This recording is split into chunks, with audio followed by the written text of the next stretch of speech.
And we're coming back to you live from the duck pond. I'm Sean. And I'm Zach. Good job not messing it up like I did. Yep. Yep.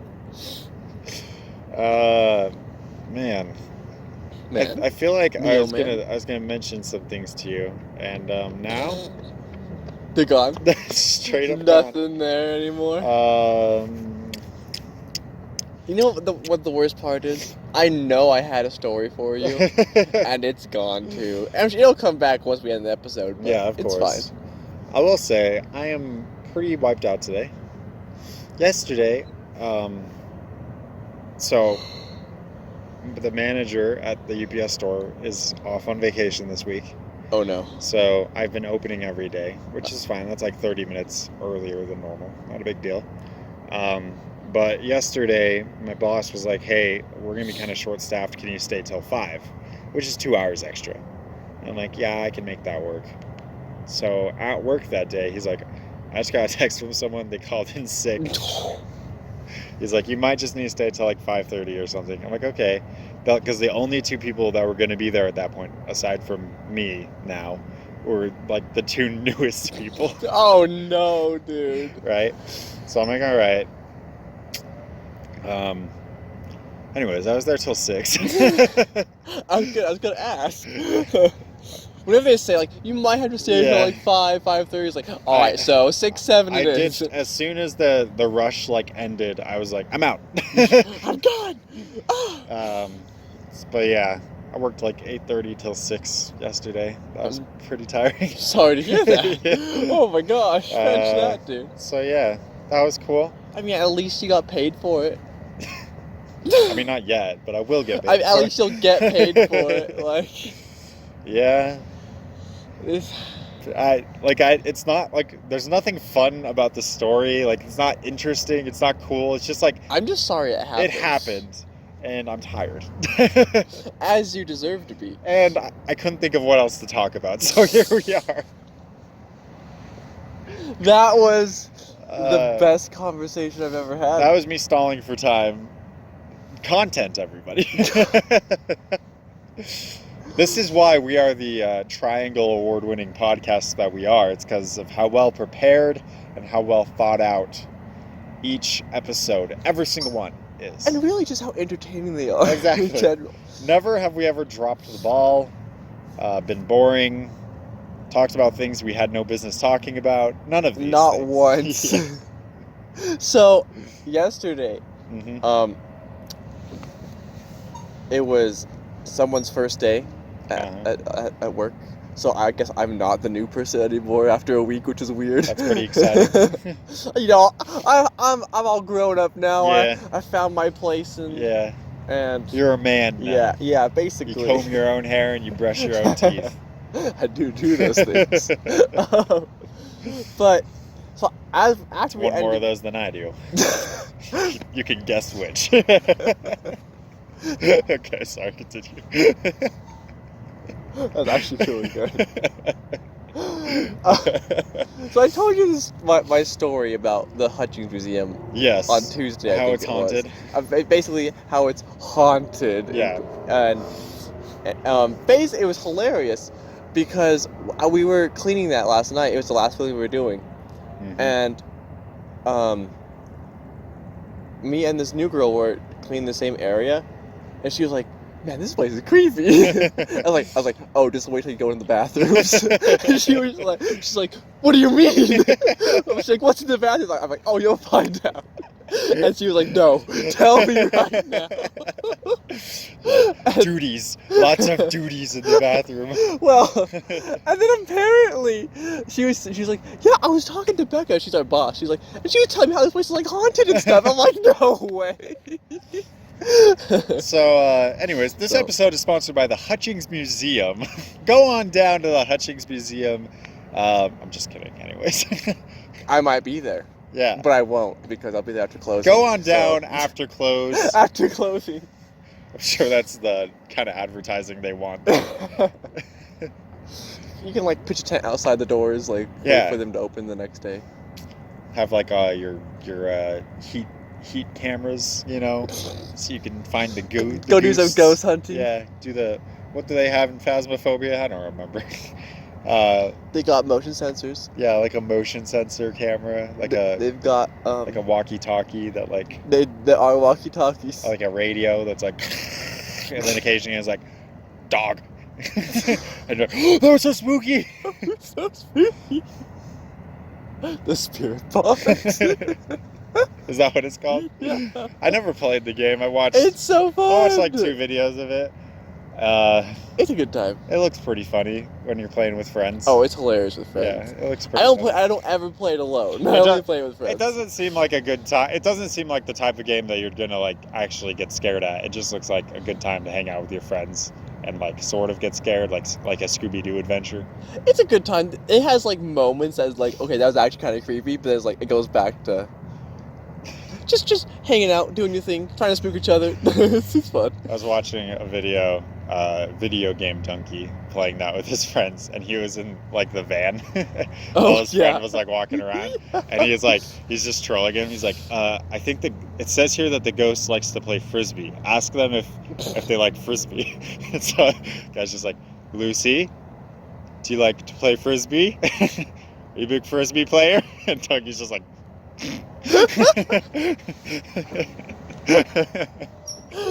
that sounds hilarious. It's so funny because I played with Corby for the first time actually. Yeah. Like my very first fight was with Corby. And Corby stayed in the van the whole fetching time. It's so funny. And I was in there like, Corby, help! Corby, I'm being tricked. It was hilarious. It was such a good time. I watched a different one. It was like a Phasmophobia expert playing with these 2 noobs who didn't know anything. So he's just like trying to carry them. And they were in like the biggest map. I don't know what they're called. It's like the biggest one. And since there's only 3 of them, they just weren't getting any, like, nothing was happening. And so he like, he turned on like a voice distortion that he had and was just like, damn. And the guy's like, oh my gosh, did you guys hear that? That's evil, and I love that. It's so funny. Anyways. Good game. Would recommend. Yeah, look at us talking about things. Anyways. We have gone from like a million different topics already, and we're like, what, 7 minutes in? We're almost hitting 9. Oh, doing better than I thought. Although, well, I mean, with the intro, it's like 7.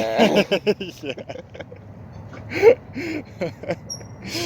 So anyways, enough about that. Let's talk about something cool like Arthur. Not again. I'm just kidding. I'm just kidding. I watched a video last night of. Was it the TED Talk? We'll get to that. Okay. We'll get to that later. We'll talk about that later. Right now, it was from Peanut Butter Gamer. So it wasn't a TED Talk.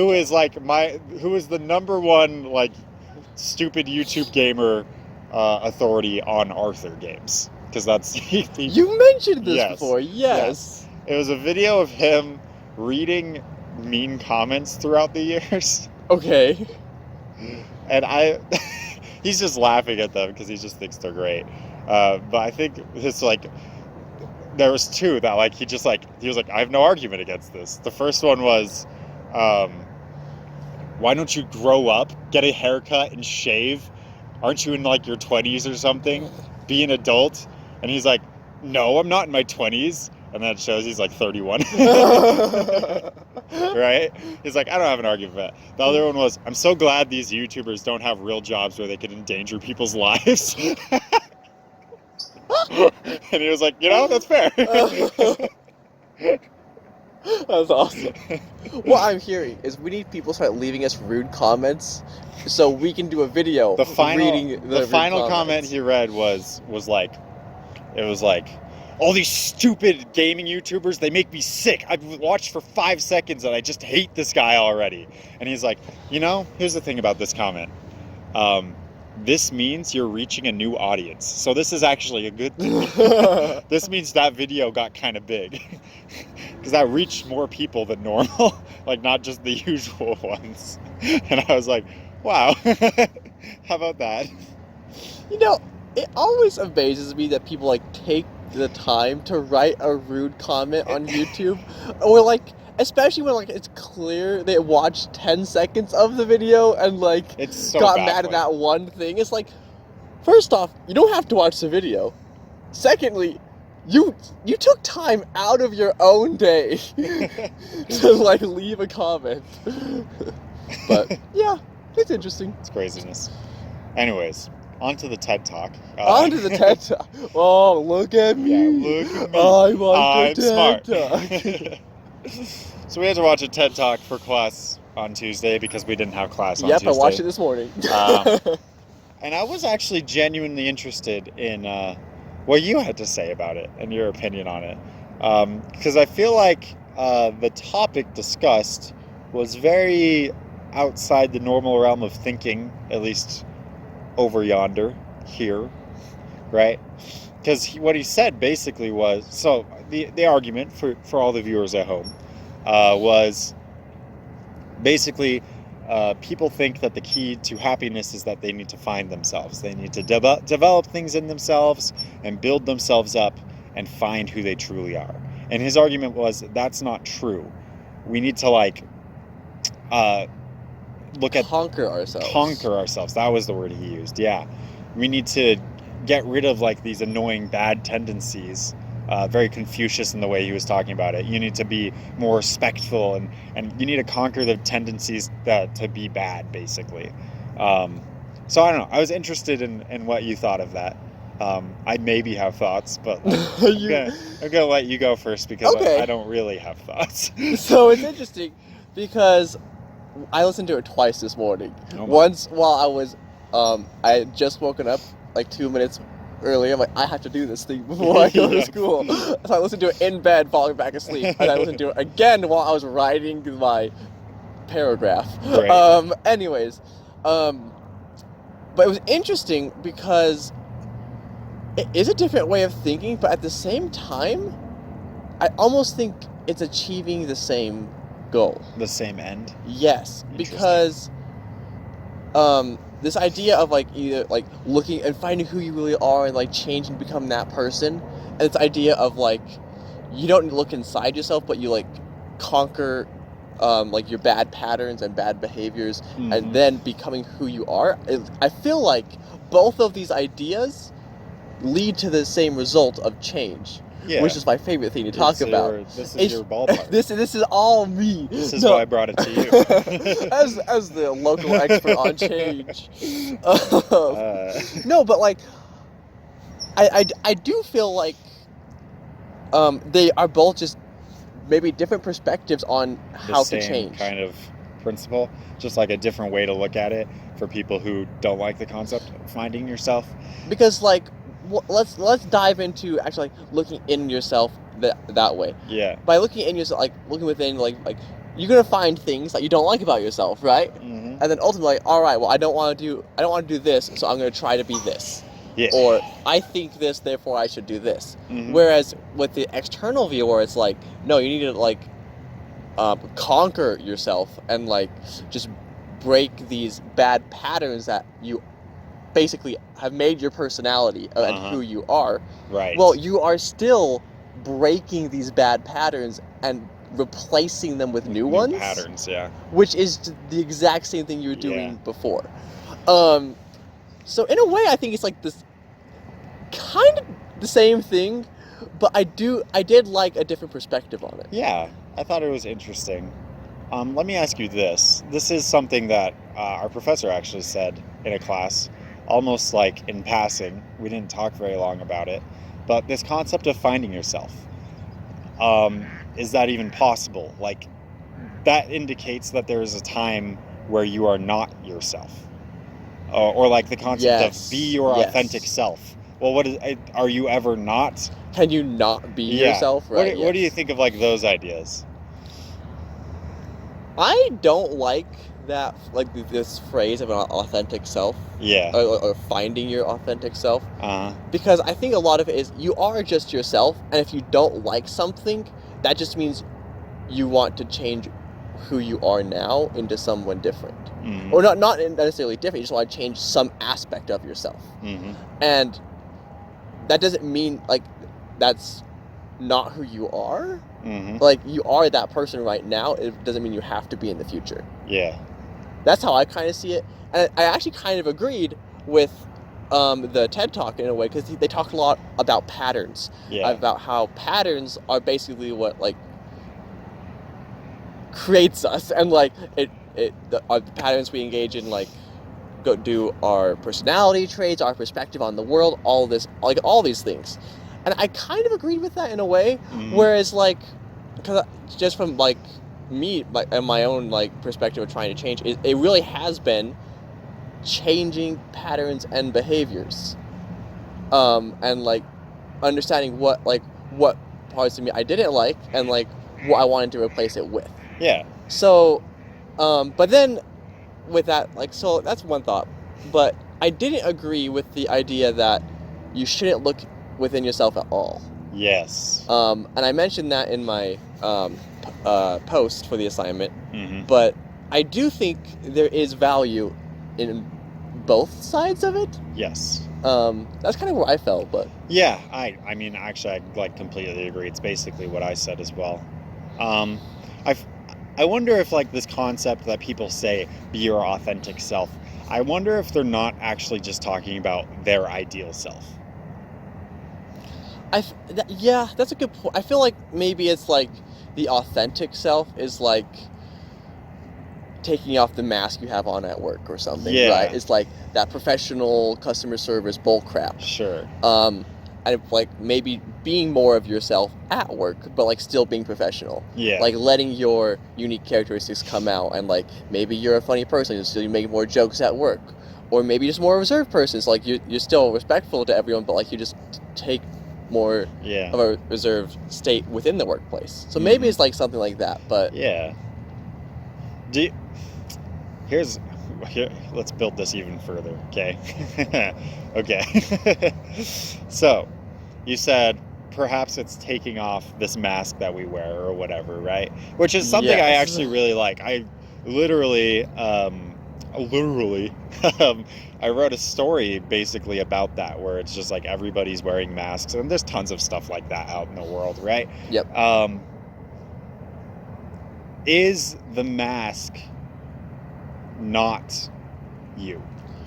I'm so glad you asked this question, because especially when I worked for Learning Techniques, Yes. and I was teaching, let me tell you, easily over half of my, like, experience there was, like, I didn't want to be there at the moment, right? Like, Yeah. or, like, I had so much crap going on, and I was so worried, but, like, I had to present this professional, confident, even, like, empathetic Yes. person towards these people, and like, it was so hard to keep up that appearance in times. And but, we like, know you're not empathetic at all. oh yeah, that's not me at all. But I would seriously drive home and, like, like, it feels like I'm, like, acting to be a different, like, pretending to be a different person when I'm there, but that's still me. Like, Yeah. I'm still the one doing that. Yeah. It's not like someone came and possessed your body or your mind or something and forced Right. you to do that. But at the same time, you are expected to act that way. Yes. So, like, in a way, I feel like it's still you, but, like, there can obviously be, like, some faking to it. So, here's another question, building further off that. Okay, so that mask, put that in quotes, sure, is built off of, like, expectations from your job. Yeah. Is your authentic self, once again, heavy quotes there, not also built around expectations of the people around you? See, I was thinking the other way and say, is your authentic self what's left when you take away all the expectations? I don't know. I don't know. And, you know, I'm glad you came to that, because we're out of time, and that's where we should have ended with this. Wow, honestly, that last half kind of, Yeah. it flew. Yeah. Wild. If anyone ever makes it through that first half of this episode. Yeah, that was, honestly, if you listen to this now, congrats. You made it. Like, comment, and subscribe if you made it this far. And leave a rude comment down below. Yeah. So we can have our rude comment video in the future. Yes. Give Zach a big dang kiss. I need some content. Excuse me, you guys aren't providing us with the content we want to make. It's confusing. If you could like provide us content for us providing you content in the future, that'd be great. Just like the best YouTubers, we don't actually want to do work. We just want you to give us the way to make it happen. Thank you all so much for watching. I'm still sad. I'm still shot. We'll see you next time. Zach is right. Zach is always right. Sean is wrong. Always very wrong. Sean is right. Sean is always right. Zach is wrong. Zach is very wrong. Root doot doot doot doot doot doot doot. What do you mean a good part? There's no goodness in that book. Oh. Man, it was the worst part, but it was like the least worst part, so it was pretty good. It's all about perspective. What part are you at? Spoilers for Well of Ascension. Yeah, spoilers incoming. This is at the end of the book, so. Yeah. Alan just went into the Colossus camp by himself Oh yeah. and stabbed his once former friend. Yep. And now he's leaving. I'm like, okay, fetch. That part's crazy. Like, what the? Like, that just happened. That part, yeah, that's cool. Was the grass this green on Tuesday? No. How is that possible? Well, you see, when spring comes, the grass gets greener. It's been 2 days. Yeah, that's a good point. What the fetch? Maybe the lighting's just different. It might be that. But, like, I agree, it does look very green, and the water is still very nice. The water do be looking mighty fine. It's exquisite. Like, that's Dare I say. Man, that water is riling me right up.